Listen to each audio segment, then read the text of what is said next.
کہ یہ مصر کے بڑے بارز علماء میں سے تھا، دارالقلم کی یہ چاپ ہے۔ اس میں جب ہم جاتے ہیں تو یہاں پہ دیکھیں کیا لکھتا ہے۔ وہ کہتے ہیں کہ امام علی علیہ السلام فکان اذا صلی صلاۃ الصبح یقنت فیقول، جب امام علی علیہ السلام نماز صبح پڑھتے تھے اور اس کی قنوت میں جاتے تھے تو کیا کہتے تھے؟ اللہم لعن معاویہ و عمر، کہ اے اللہ تو لعنت کر کس پہ؟ معاویہ پہ، عمر پہ، ابو الاعور پہ، حبیباً و عبد الرحمن ابن خالد و الضحاک بن قیس والولید، ان سب پہ امام علیہ السلام لعنت بھیجتے تھے۔ کون؟ امیر المؤمنین، اہل بیت میں سے جو اشرف شخصیت ہیں بقول ابن تیمیہ کے، وہ معاویہ عمر عاص پہ لعنت بھیجتے تھے۔ اچھا، اب یہ جو عبد النجار صاحب ہیں یہ آ کر کہتے ہیں وَإِنِّي بِإِذَا هَذَا الْقُنُوتِ أَقُولُ، میں اس کے حوالے سے جو میں بیان کرنا چاہتا ہوں وہ دیکھیں، توجہ کریں کہ یہ لوگ جب صحابہ کے بارے میں آتے ہیں تو امیر المومنین کو نہ صحابی شمار کرتے ہیں نہ اہل بیت شمار کرتے ہیں، اور ٹوٹل ان کا دفاع صحابہ کا مطلب ہوتا ہے اہل بیت مائنس، اور فقط یہ کچھ خاص مخصوص افراد، یعنی بنو امیہ کو انہوں نے کیا دینا ہے جناب؟ پروٹوکول دینا ہے۔ اس صحابہ کہ تقدس کا جو لبادہ ہے یہ پروٹوکول ہے اصل میں بنو امیہ کے لیے۔ کیا کہتا ہے کہ ان علی قد سن لخصومه ان يقابله بمثل عمله ويتخذوا من لعنه نوعا من العبادة في اعقاب الصلوات، فكان معاوية اذا كان سب عليا وابن عباس والحسن والحسين والاشتر وصار ذلك سنة في بني أمية الى زمن عمر بن عبد العزيز يأخذون الناس به في اقطار بلاد الاسلام۔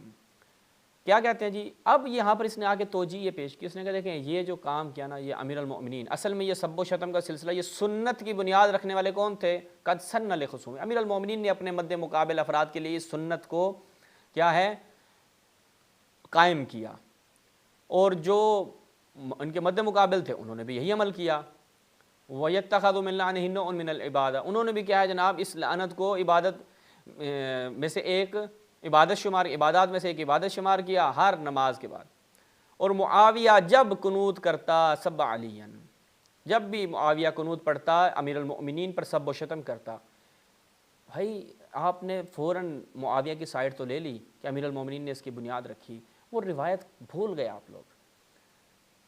کیا جی؟ معاویہ سب علیاً، معاویہ امیر المؤمنین پر سب و شتم کرتا تھا۔ کیا صحیح سند روایات وہ بھول گئے آپ؟ سب من سب علیاً فقط سبنی، رسول نے فرمایا جس نے علی پر سب و شتم کیا اس نے مجھ پر سب کیا۔ وہ روایت کہاں گئی؟ معاویہ کے دفاع میں رسول اللہ صلی اللہ علیہ وسلم کی حرمت کو پامال کرنے سے بھی یہ لوگ باز نہیں آتے۔ ابن عباس پہ، امام حسن و حسین سید اشباب اہل الجنہ والاشتر۔ آج دیکھیں یہ بنو امیہ کی باقیات جو آج بھی ہمیں نظر آتی ہے، یہ کیا ہے جناب مالک اشتر کو بھی یہ مورد لعن قرار دیتے ہیں، ان کی مذمت کرتے ہیں۔ وَصَارَ ذَلِكَ سُنَّةً، یہ سنت بن گئی فی بنی امیہ میں، عمر ابن عبدالعزیز کے زمانے میں، اور لوگوں نے جو ہے وہ مختلف جو اسلامی ممالک تھے اس میں یہ پھیل گئی، یہ سنت پھیل گئی۔ یہ کون اعتراف ہے علماء کا، جو کہ یہ تاریخی ان مسلمات میں سے ہے کہ جس سے آج کا ناس بھی اختیار کرنے کی کوشش کرتا ہے، لیکن تاریخ نے ان چیزوں کو مخفی نہیں رہنے دیا۔ آج ہر اہل علم کے لیے یہ چیز واضح ہے۔ تو امیر المؤمنین جو ہیں وہ عمر عاص پر کیا کرتے تھے؟ لعن کرتے تھے۔ اب دیکھتے ہیں کیا فقط امیر المؤمنین لعن کرتے تھے؟ میں آپ کے لیے بیان کرتا ہوں کہ فقط امیر المؤمنین نہیں بلکہ رسول اللہ، بلکہ حضرت عائشہ بھی لعن کرتے تھے۔ آج عمر عاص کے وہ فضائل آپ کے لیے بیان کریں گے۔ یہ ملاحظہ فرمائیں مسند رویانی، اس میں جب ہم جاتے ہیں تو یہاں پر ایک روایت ہے براء ابن عازب سے۔ براء ابن عازب جو ہیں وہ روایت کرتے ہیں قال رسول اللہ صلی اللہ علیہ وسلم کہ اللہم عمر بن العاص حجانی، عمر ابن عاص جو ہے وہ میرے حج کرتا ہے، ٹھیک ہے۔ وَهُوَ يَعْلَمْ أَنِّي لَسْتُ بِشَاعِرٍ، وہ جانتا ہے کہ میں شاعر نہیں ہوں، لیکن پھر بھی وہ میری حج کرتا ہے، یعنی مورد مذمت قرار دیتا ہے، ٹھیک ہے۔ فَحْجِهُ، یعنی اے اللہ تو بھی اس کی حج کر، وَلْعَنْهُ، اور اس پہ لعن کر، عدد ما حجانی، جتنی مقدار میں اس نے میری حج کی ہے تو بھی اللہ اتنی مقدار میں اس کی مذمت کر۔ اب یہ کون ہے؟ وَلْعَنْهُ، رسول اللہ کیا فرما رہے ہیں؟ اے اللہ تو بھی اس پہ کیا ہے؟ لعن کر، حج کر۔ اچھا، اب دیکھیے گا اس روایت کے ساتھ انہوں نے کھلواڑ کرنے کی کیا کوشش کی، یہ ملاحظہ فرمائیں۔ شرح مشکل الآثار، اس کی 8ویں جلد، مؤسسہ رسالہ کی چاپ۔ جب اس روایت کو دیکھا انہوں نے کہ بھائی یہ تو ہمارا صحابی رسول ہے، عمرو بن عاص ہمارا صحابی ہے، ہمارا جنتی صحابی ہے، یہ خدا کے چنیدہ افراد ہیں، یہ تو جنتی ہیں، تو کیا کریں؟ پرانی روش ہے، کاٹ چھانٹ کر کے تحریف کرتے ہیں۔ جیسا کہ ہمارے سی ولی عصر چینل پہ ابو عماد بھائی ایک پوری سیریز چلا رہے ہیں مکتب ثقیفہ کی تحریفات، خیانتیں، کہ کتابوں میں انہوں نے کس طرح سے خیانتیں کی ہیں۔ آج ایک مسلمان جب تحقیق کرنے بیٹھے تو اسے پتہ نہ چلے، ایسی دستکاریاں کی، ایسی انہوں نے تدلیس کی کہ انہیں پتہ نہ چلے کہ بھائی صحابہ کی کیا کیا ان کے اعمال تھے، کیا کیا کرتوتیں تھیں۔ تو یہ چیزیں چھپانے کے لیے نام اڑا دیتے تھے۔ بخاری مسلم تو اس کی ابتدا میں ہیں، اور ہم بخاری سے ہی ہماری سیریز میں انشاءاللہ آگے بھی آ رہا ہے۔ ہم نے پہلے بھی فقط صحابہ کا جو مرکز رکھا، فی الحال ہم بخاری سے بیان کر رہے تھے، یعنی ہماری تقریباً 3 قسطیں اگر آپ ملاحظہ فرمائیں، ہم نے فقط صحیح بخاری سے صحابہ کے حوالے سے بیان کیا۔ اچھا یہاں پہ دیکھیں جی وہی روایت، اللہم ان فلان ابن فلان ہیں، عمرو بن عاص کی جگہ کون؟ فلان، وَيَعْلَمْ أَنِّي لَسْتُ بِشَاعِرٍ، جانتا میں شاعر نہیں ہوں۔ تو اب یہ کیا ہے جی؟ یہ سند بھی اس روایت کی ٹھیک ہے، لیکن انہوں نے کیا کیا؟ یہاں سے اڑا دیا۔ تو یہ عمرو عاص پہ رسول اللہ کی لعن ثابت ہو گئی۔ اب آ گئے حضرت عائشہ کے دربار میں۔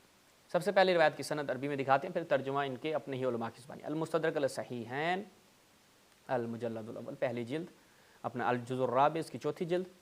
یہاں پہ جب ہم جاتے ہیں تو یہاں پہ روایت ملاحظہ فرمائیں، فقالت لعن اللہ عمرو بن العاص، اللہ تعالیٰ جو ہے وہ حضرت عائشہ فرماتی ہیں اللہ تعالیٰ عمرو بن العاص پہ لعنت کرے۔ ھذا حدیث صحیح علی شرط الشیخین، اور ذہبی نے بھی کیا کی ہے؟ اس کی موافقت کی ہے۔ اب آ جائیں اس کے ترجمے کی طرف۔ یہ المستدرک علی الصحیحین، حاکم نیسابوری، نیسابوری جی کہتے ہیں جی، عربی میں پہ نہیں ہے تو نیسابوری۔ اچھا شبیر برادرز کی چاپ ہے، روایت کا نمبر آپ کے لیے بیان کریں 6774۔ اس میں جب جاتے ہیں تو روایت بڑی طولانی ہے، روایت جو ہے وہ بیان ہوتی ہے۔ اس کے بعد کچھ عرصے بعد المؤمنین کے یہاں اس بات کا حضرت علی نے عزو صدیہ کو قتل کر دیا، تو آپ نے مجھے حکم دیا جب تم کوفہ میں آؤ تو شہر جتنے لوگ اس معاملے میں شریک ہو جن کو تم پہچانتے ہو ان سب کے بارے میں مجھے مطلع کرنا۔ جب میں کوفے میں آیا میں نے لوگوں کو جماعت در جماعت پایا، میں نے المؤمنین کی جانب خط لکھا کہ ہر جماعت میں 10 آدمی اس میں شریک ہوئے۔ آپ فرماتے ہیں میں ان کی گواہی بھی المؤمنین کے پاس ہے۔ المؤمنین نے فرمایا اللہ تعالیٰ کی لعنت ہو عمرو بن العاص پر، کیونکہ وہ میرے بارے میں گمان رکھتا ہے کہ وہ مجھے مصر میں قتل کرے گا۔ ام المومنین کو صحابی رسول قتل کرے گا، حضرت عائشہ یہ سمجھتی، تو حضرت عائشہ لعنت بھی بھیج رہی ہیں کس پر؟ ایک صحابی رسول پہ۔ بتائیں بھائی، شیعوں کو آپ لوگوں نے مورد مذمت قرار دیا، شیعوں کو جناب کافر قرار دیا، پاکستان میں شیعوں کی قتل و غارت کی، کس وجہ سے؟ اس وجہ سے کہ صحابہ کو شیعہ برا بلا کہتے ہیں۔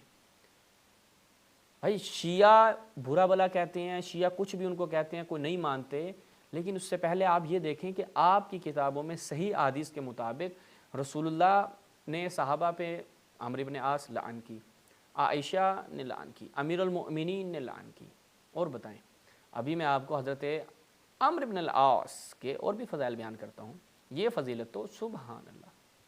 ملاحظہ فرمائیں، تاریخ ابن کثیر، البدایہ والنہایہ، کس کی؟ ابن کثیر دمشقی، ابن تیمیہ کے شاگرد رشید، کیا بیان کرتے ہیں؟ زبردست مطلب۔ اچھا جی، وہ کہتے ہیں سن 3 ہجری میں ہونے والی جنگیں اور دیگر حالات و واقعات کا بیان۔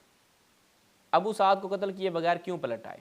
یعنی اس بعض صحابیوں نے حضرت امیر المومنین کے سامنے جو ہے وہ ابو سعد بن ابی طلحہ جو مشرکین کا علمدار تھا وہ آیا، کاری ضرب لگائی، پھر واپس پلٹ آئے۔ جب ان کے بعد ساتھیوں نے ان سے پوچھا وہ ابو سعد کو قتل کیے بغیر کیوں پلٹ آئے، تو حضرت علی نے فرمایا وہ کمبخت زخم کھا کر میرے سامنے ننگا ہو گیا تھا، لہٰذا اس بے شرم پر مجھے دوبارہ تلوار اٹھاتے شرم آ گئی۔